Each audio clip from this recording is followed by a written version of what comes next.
But I think it'd just be useful just to get sort of like 2-3 minutes from sort of like most of you on just sort of like setting out where you think we will be by the middle point of the century in terms of the needs of our elderly population, what that means in terms of the implications for the sort of the workforce and the relationships between them, the doctors, or their and whatever assistive devices they have, helping them prepare for their old age, and what messages we should be sending to kids now.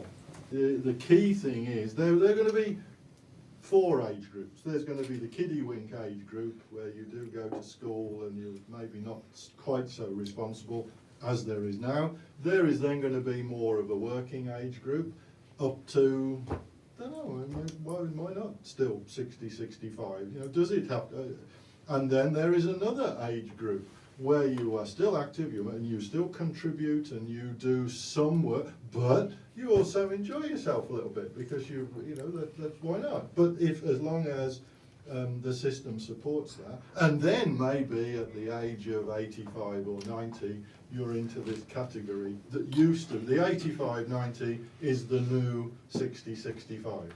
As far as I know, then maybe you need a little bit of help. But far from being 2 for every one, it's probably still 8 or 9 for everyone, because now we're counting people up to the age of 85 maybe as being in a profit-making exercise.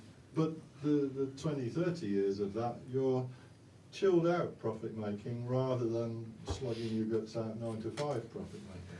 So there's my thought anyway. If we were to, I think, value breaks in that, it wouldn't be quite so linear.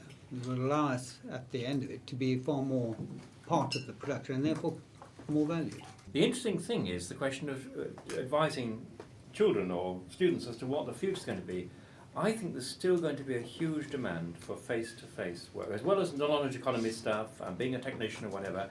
There will be huge demand, because if you think about what's happened to general practice, they've tried to smarten it and regulate and so on, but the demand for face-to-face meetings with doctors who are the front line, the unfiltered bit of the health service, has got greater and greater. So I have absolutely no doubt that the need for organic face-to-face interaction will remain. I'm amazed by this sort of conservatism that we seem to adopt and accept.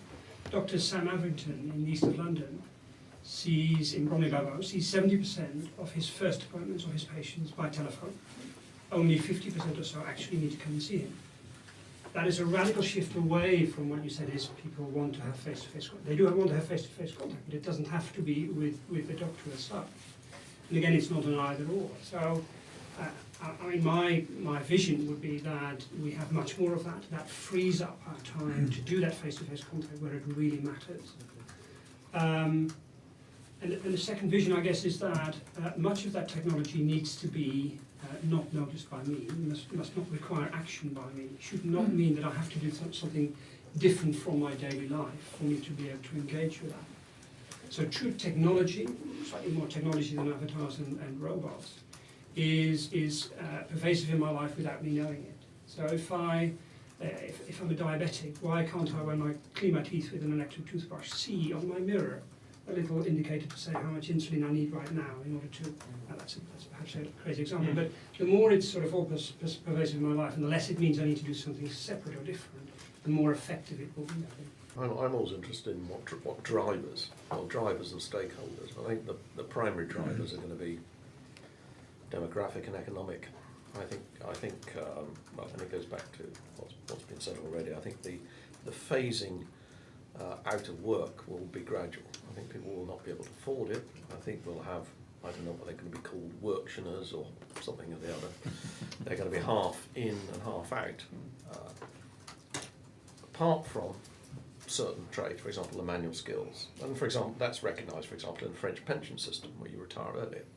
You know, but the technology and the capabilities it provides to you. If I think about my mid-80s-year-old mother-in-law who's running around the internet, running around the internet, communicating with this person, writing the parish magazine here, doing this there, and she's constantly on the go. And we're just moving her. The most important thing is, where do I put my computer? on my phone. So that, because that is my window into my world. You know, we're picking up some of the care and coming Sure. back to you. You know, the carers, the younger people, not necessarily going to be the carers. We as a generation may well be caring for ourselves. But your mother, I mean, in a sense, because she's online, you can check up on her almost regularly. no, If there's absolutely. a problem, you can instantly know whether it's on Facebook or email or whatever, Yeah. and you know straight away, rather than getting a telephone call, your mother's been ill for 3 days. I was very struck by the potential for avatars to do scenario planning, where you know the dieting thing, where you can like the shape changes if you put in the dietary information. I think the ability of avatars to augment feedback loops is going to be very interesting as well.